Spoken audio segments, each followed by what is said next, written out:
Kita umat Nabi tak selawat dengan Nabi sallallahu alaihi wasallam.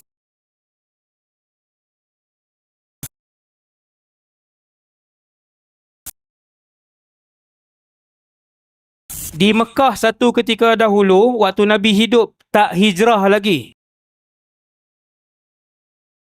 Nabi hidup di Mekah ketika itu tidak berhijrah lagi ke Madinah. Nabi kata, aku lalu di kawasan pergunungan, tanah lapang, tiba-tiba aku dengar bagi salam.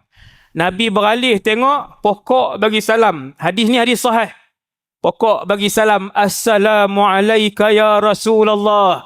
Nabi lalu satu kawasan, batu bagi salam. Nabi kalih. Nabi beralih, tak ada manusia. Nabi tengok batu.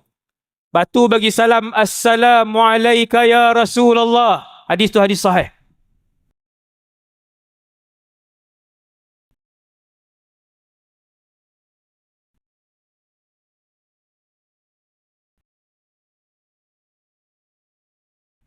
Nabi kata sampai hari ini, zaman tu lah, waktu Nabi duduk di Madinah, sampai hari ini, aku kenal pokok mana yang bagi salam kepada aku, dan aku kenal batu mana yang bagi salam kepada aku.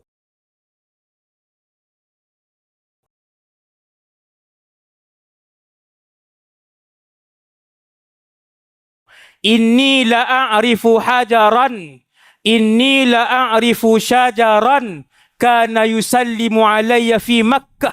Nabi kata, aku kenal batu-batu yang bagi salam kepada aku di Mekah. Aku kenal pokok-pokok yang bagi salam kepada aku di Mekah satu ketika dulu. Makhluk seluruhnya kenal Nabi SAW.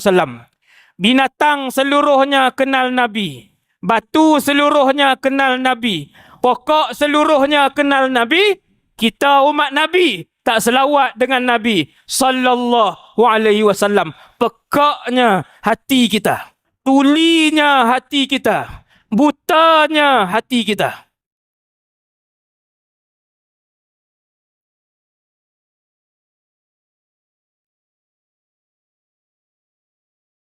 Tuan-tuan faham kan sekarang kan? Bila para ulama sebut alam ini memberi salam dan mengenali Rasulullah sallallahu alaihi wasallam.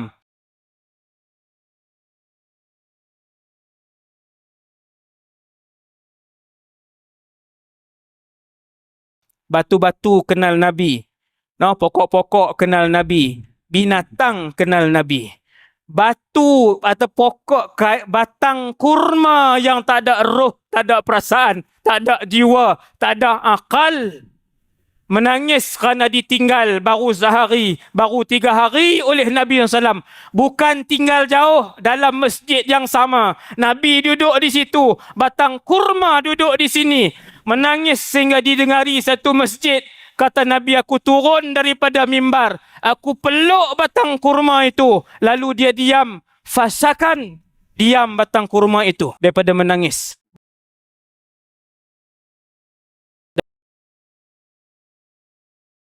Dalam riwayat Imam Ahmad, hadis cerita yang sama, riwayat Imam Ahmad, Nabi kata, "Lau lam adummahu lahanna ila yaumil qiyamah."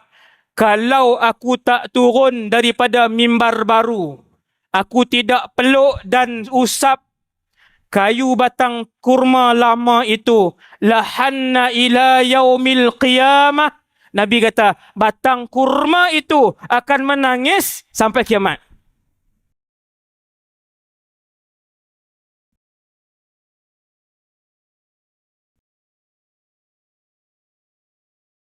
Subhanallah. Subhanallah. Nah, yang tu yang tak ada akal. Batang pokok tua, kering yang tidak ada akal, tak ada jiwa, tak ada perasaan. Rindu Nabi, kenal Nabi sallallahu alaihi wasallam.